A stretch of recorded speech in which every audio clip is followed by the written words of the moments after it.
Okay, would the girls basketball team make your way to the front, please?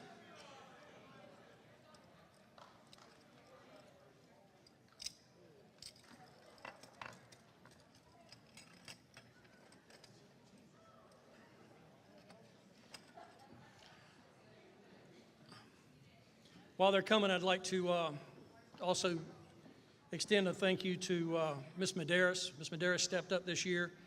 We didn't have a assistant coach for the girls basketball program this year, so Ms. Medeiros stepped up as kind of our team mom and chaperone from the school, and somebody that I depended on quite a bit. So thank you very much to her. This is also my fourth full year as the head coach of the girls varsity basketball team. So this is my first full graduating class. I can tell you that I have 100% graduation rate. So does everybody else, so I mean, it's no big deal. But this 4 years, these girls represent, in the past 4 years, the winningest 4 years in girls basketball history at Roanoke Rapids High School.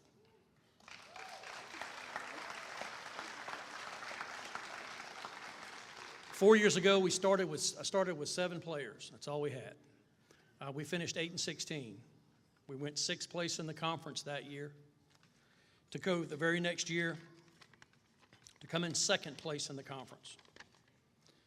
Then the very next year, we finished 1st place in the conference, went undefeated in the conference tournament, and went to the Sweet 16 in the state tournament. No girls basketball team in the history of this school has ever gone to the Sweet 16 in the state playoffs. Last year, or this past season, we finished 3rd place.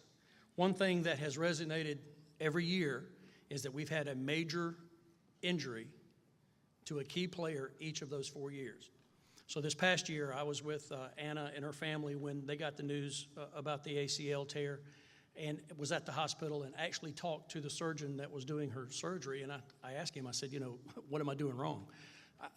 I'm losing a player every year to injury. And he told me nothing.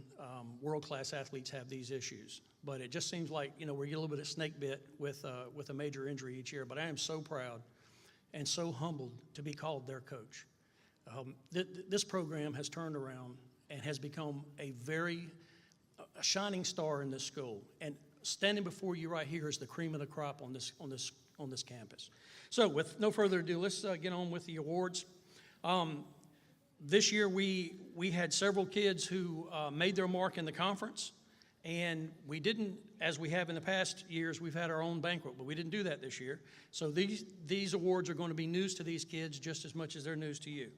We had one honorable mention all-conference player this year, and that was Miss Taylor Medlin.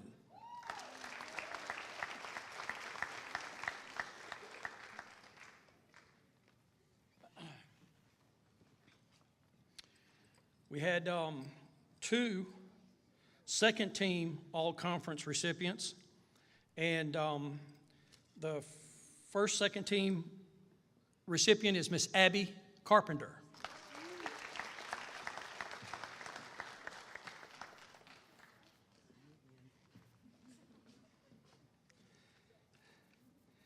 Our next second-team all-conference recipient, Miss Elena Miller.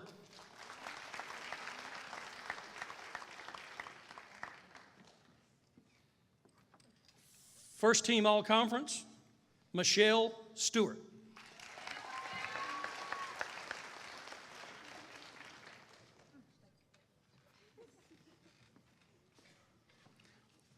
This next recipient not only was first team all-conference, but she was also voted the conference defensive player of the year. This year, as some of the other coaches have alluded to, the conference and the state had decided to split the all-conference awards in basketball and have an offensive player of the year and a defensive player of the year.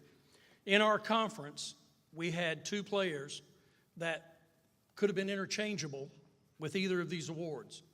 And unlike some of the other coaches that you've heard, these awards went pretty much exactly like they should have. This young lady was unanimous in the voting for Defensive Player of the Year, first team all-conference, Miss Anna Van.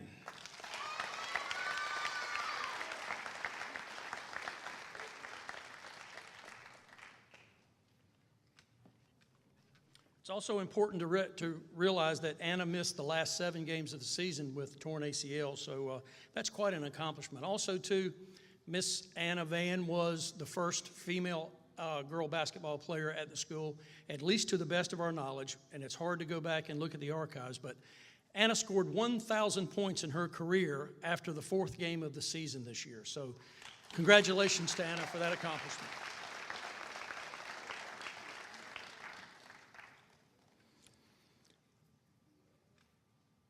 We had 2 seniors this year who, there's a little known award that the state gives out, and that's for scholar athletes that make it to their senior year who have lettered in at least 3 sports and have a GPA of 3.5 or better. And for those of you that have been athletes and those of you that, played these sports and stuff in high school, just like most of us did, lettering in 3 sports is hard enough. But to do so with a pretty much straight A average, that's a pretty good accomplishment. Both of these young ladies have already received their patches that went on to their letter jackets, and that was Camden Bierbauer and Miss Elena Miller.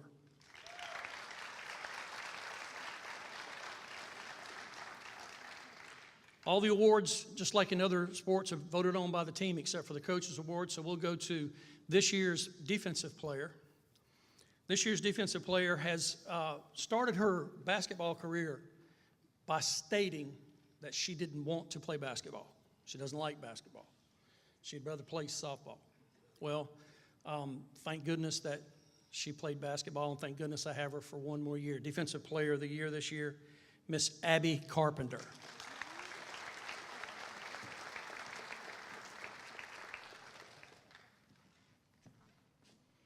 Offensive Player of the Year. Again, the girls vote for this.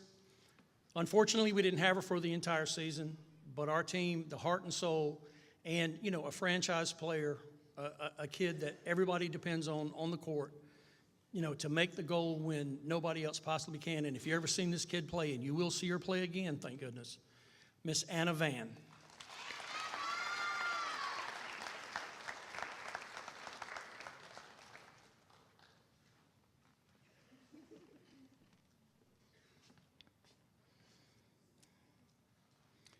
The Coaches Award this year was probably the toughest selection that I've had to make, quite frankly, because I'm by myself. I didn't have anybody else to bounce this stuff off of. This award could have gone to any one of these young ladies. They have put their absolute best effort on the basketball court night in and night out, and it shows. It shows by being 2nd, 1st, and 3rd in the conference in the last 3 consecutive years. It shows off the basketball court when, they're good students, they're good athletes, they're good daughters, they're good friends. So you have to find something that sets the kid apart. You have to find something, and we always have that kid every year that just does something, and you think, wow, the light has come on. This player has been playing since she was a freshman. She's been an addition to the team off the bench. She's not a role player. She's not in any particular position, but she's played, and she's improved every year. But one thing happened, and I hope I'm not embarrassing her by telling you this, but after the game, she was completely in tears. This year, I had the privilege of playing my bench more than any time in my whole coaching career. I mean, we had an absolute tremendous first-string basketball team, and our bench got to play a lot. And a lot of experience, and we're looking to build on that for next year. But this kid was in absolute tears. And I went up to her after the game, and of course, it's hard for girls to talk to guys, especially, somebody that's not her dad. And I said, what's wrong? She wouldn't tell me. What's wrong? She wouldn't tell me. I said, I'm not going to quit bothering you until you tell me what's wrong. And she said, Coach, I didn't play my best. I'm upset at my performance tonight. And I knew then that the light had come on, and I'm looking forward to having her for 1 more year. This year's Coaches Award goes to Cameron Little.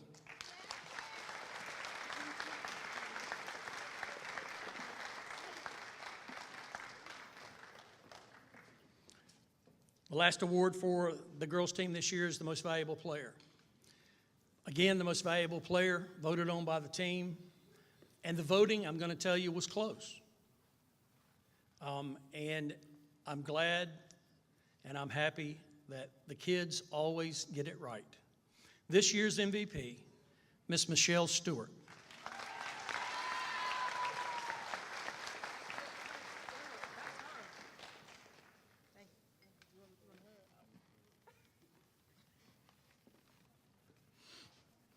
The last award, I'm sorry, I did have one more. I forgot. This award goes to the most improved player. The most improved player, again, is voted on by the team. This young lady has played in the program for 4 years. She gives it every bit that she's got. She's quiet, she's unassuming, but she leads by example. And she leads by example on the court and off the court.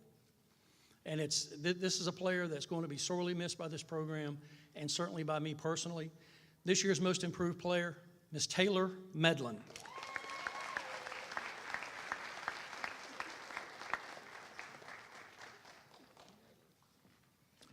Ladies and gentlemen, that's your 2018 girls basketball program.